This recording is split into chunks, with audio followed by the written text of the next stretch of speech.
what we're doing is changing the chemistry or the biochemistry into food. We're needing this change within the brain, and we're needing to deliver this by delivering food. But that's not the way people eat. So this is the difference we've got to achieve. So we need to make sure that families or adults have a positive start. We've heard earlier about this importance of gaining confidence and gaining empowerment. That's really crucial.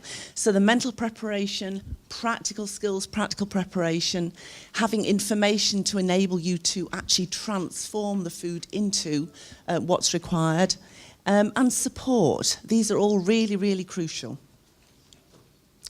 And one of the things I feel really strongly about, and I think it's probably the same across Europe, is there are so many myths about ketogenic food or ketogenic diets, and that's probably becoming exaggerated as they become more popularised.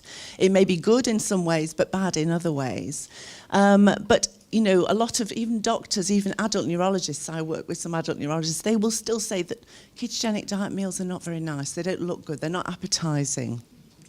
But they can be delicious and they can be enjoyable.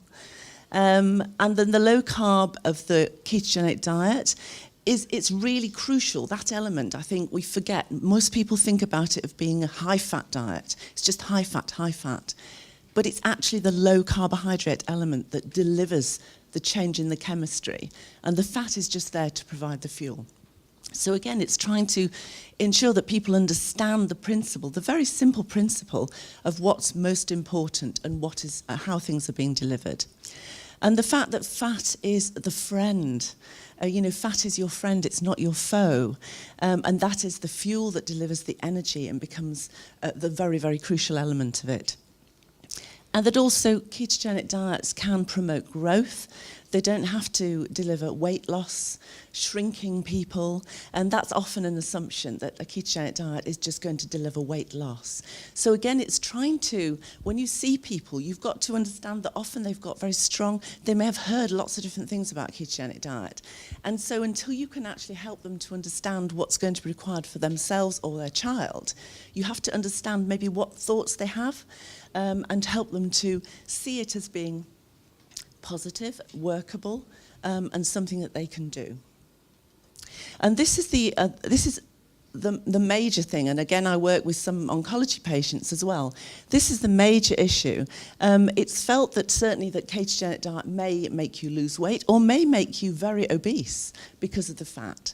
And it's really important to challenge people's perceptions, both the family's perceptions, relations, friends, and also health professionals, because many health professionals, including dietitians, don't necessarily understand ketogenic diets. So it's really, really important to inform and support and empower, because that's the only way you can build that relationship and help somebody to actually make the best of this ketogenic experience. So you've got to turn it to, I can do it. So how do we do that? Well, it's really got to start quite simply and build up from there. So it's just like, you know, teaching somebody a language or teaching somebody to dance or, you know, a child developing their skills in walking. You have to start at the beginning and gradually just get a little bit more skilled and a little bit more experienced as you go.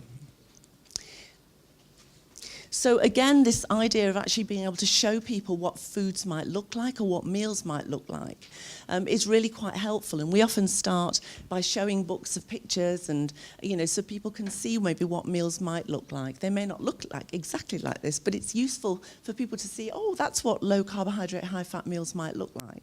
They may never have seen them before. These are just examples of 3 meals for an adult. They're all 6 grams of carbohydrate and 50 grams of fat. So they contain the same macronutrients, but of course they look very different. And that's sometimes hard for people to understand. So how do you start people off with the first steps? So one thing we do need is really fairly regularized eating. So regular meals and snacks, being able to finish meals, and that can be an issue for some children.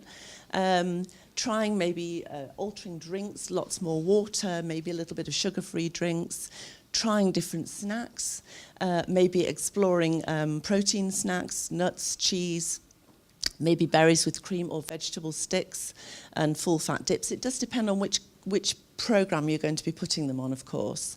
But you may also want to just encourage them to use more vegetables and use lower carbohydrate vegetables and just explore different ideas, because then when you start to go into the prescription phase, these things are less of an issue. Also, you might look, how about trying different breakfast ideas? Maybe might experiment with a ketogenic porridge or a muffin. Maybe experiment and try making some ketogenic bread. It's not too difficult to make, but if people have never done it until they start the prescription, that's really, really stressful. So if you can just explore it and try it, or go to a cookery session, that can be really helpful. Different milks, maybe using different milks. And also, if you're going to be relying on a prescribed product, then maybe it's important that you try that out just for taste, so that, again, it doesn't become an issue if that child or adult rejects that product. And you've also got to think about the practicalities of the right ketogenic approach for the person. And again, things like, have they got a large appetite? Do they really enjoy the carbohydrates? Are they going to be able to tolerate or accept regular consumption of an MCT oil emulsion or supplement? Or is it really not relevant? Do they really just want the smallest possible meal that they can manage just to get their fuel in which case maybe classical might be better. Some people like to be independent, make their own choices and be freer in choosing. Other people like a lot of structure. So it's trying to work out what's going to be the best thing. And we now know, and I think most of you, because you've worked in ketogenics for a number of years, you know that you can do anything. You can adapt anything and change anything. And you can often use a whole mix. You don't have to stick with one regime. So you can make it individualized for that patient. So again, you would need to show people what the food groups are so that they understand this difference between foods. And that can be something different. We don't normally look at food in this way. Dietitians have got a very weird way of looking at food. We see what's inside food, whereas people just eat food. They don't see what's inside it. So they have to change their view. Sometimes it's useful to try and give guidance in portions. There are some useful books in the UK that can give you visual guidance of portions to help people to count. Or we use list systems as well, which enable people to actually weigh and measure and make their own choices, but it gives them guidance on how much of an individual food they can use to deliver, say, 1 gram of carbohydrate or 10 grams of fat or 6 grams of protein. And we'll be using those later. We may just, in modified approaches, just give them an idea of what proteins are and just the fact they've got to include some protein, and that's sufficient. Meal planning, again, we'll be looking at putting a meal together later, but in taking them through examples, what sort of meal would you like to make? How should we try and put this together?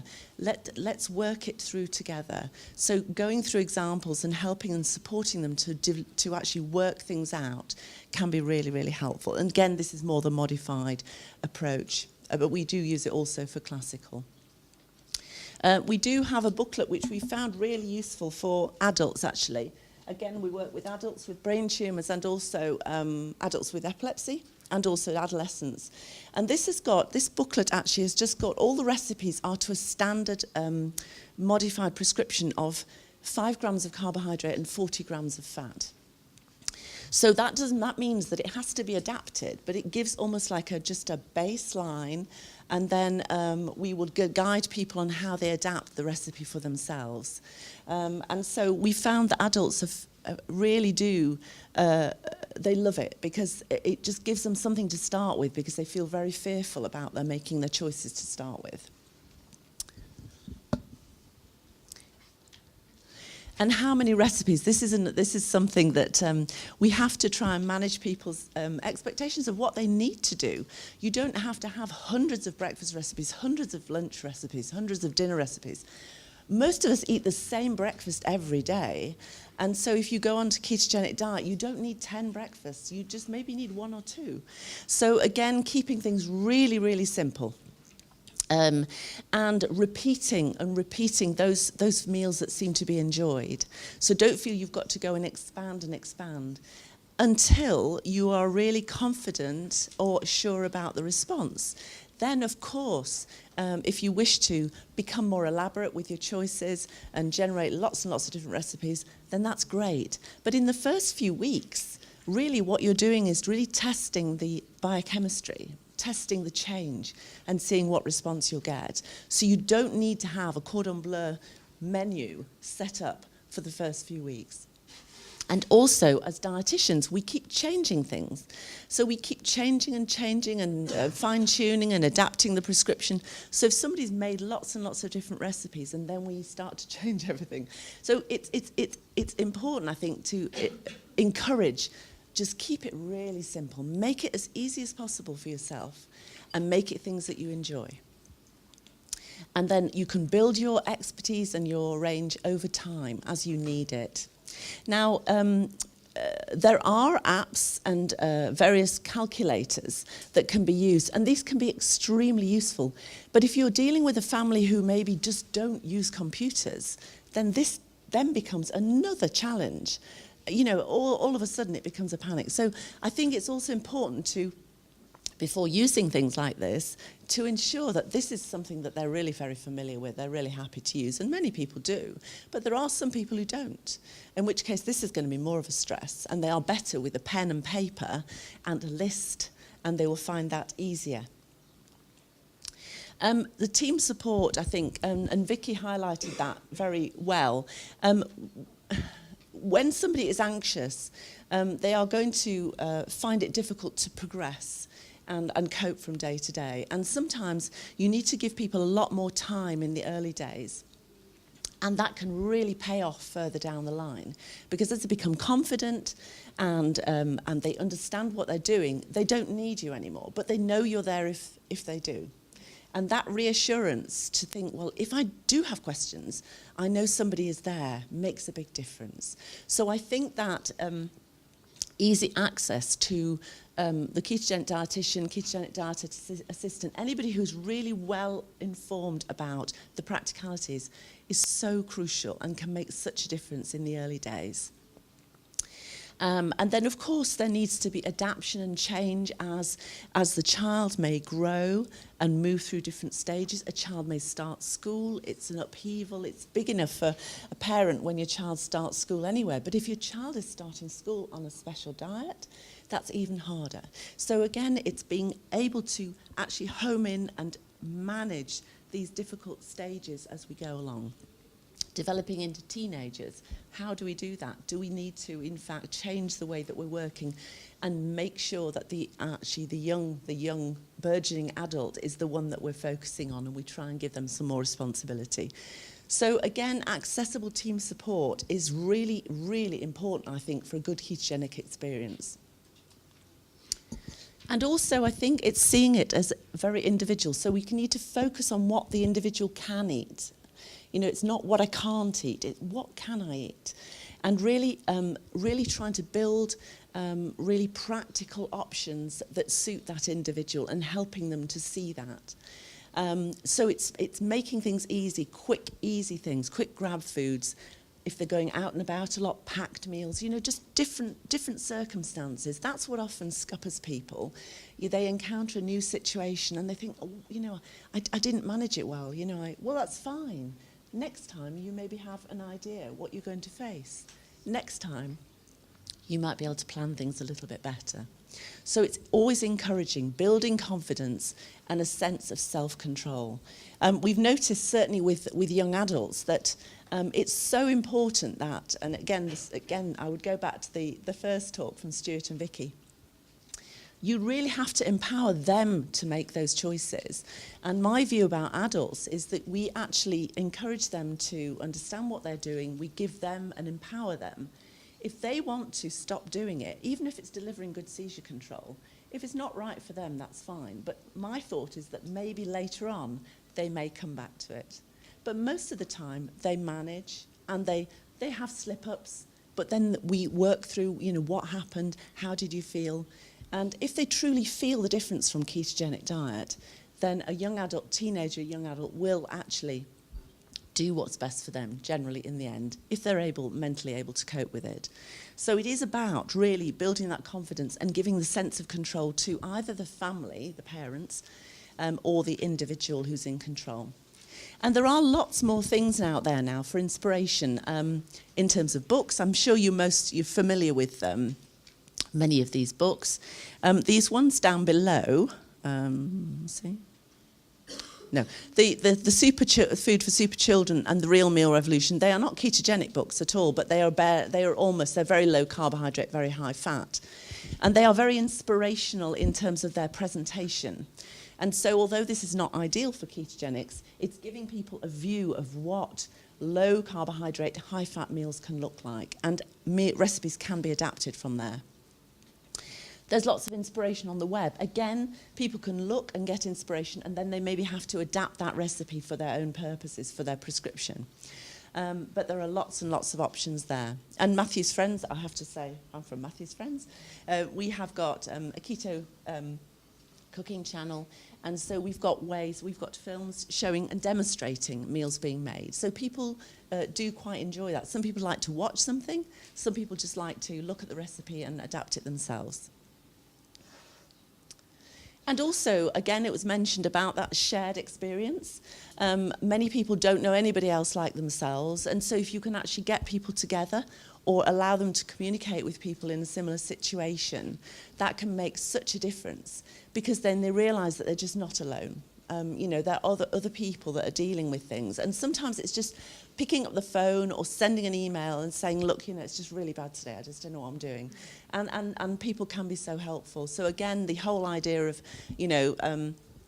Facebook groups, web groups, it can be a nightmare or it can be absolutely wonderful, and it can save people. So it's trying to get the right balance. Many of the centres in the UK do cooking days and, try and gather people together to try and offer them some sort of practical experience. And they can get so much. And that's for the doctors to come, dietitians, families, and that really brings everybody together. And it can be a fabulous experience and, again, very empowering. So just in summary then, the key steps to good food experience, well, there has to be commitment, and I think that's so important. They have to realise that they're going to have to put some things on hold to focus on this for a few months. There needs to be a willingness to learn. You can't just know everything immediately. You've got to just gradually pick it up as you go along, and that's just fine. So a willingness to learn a new approach. You do need to learn about food groups and understanding foods. You need to be given appropriate tools to translate that food chemistry into food on the plate, and that's so crucial. You've got to know how to translate that. And there needs to be a real simple start with lots and lots of practice and lots of encouragement. You need access to a ketogenic team, people who are knowledgeable about the food side of things, and that makes a much, much better start and ongoing. And then you need that sense of connection, that there are other people out there doing a similar thing. You're part of a bigger picture, and that can really, really encourage people to carry on and feel supported. And there's no need to miss out. People get so worried about birthdays and Christmas, and there are ways of getting around it. We can always generate recipes and generate ideas and get people through things, but it's about preempting, and I think it's the fact that people have to think ahead, and that can be difficult. So you have to try and think ahead of what you might be needing. But this is our lovely young woman who's her 27th birthday. So this was a cake, and this is her carer. So she loved her birthday cake. And that's it. So I think hopefully I've gone through that fairly fast. And because I know that you're needing your coffee. So if there are any questions, I do appreciate that it's fairly straightforward, but just re-emphasising, I think the simple sometimes works very well. And we have to make things as simple as possible to engage and keep people moving. And when they're ready for more complex stuff, great, that's fine. But really start simply as best as possible. Thank you.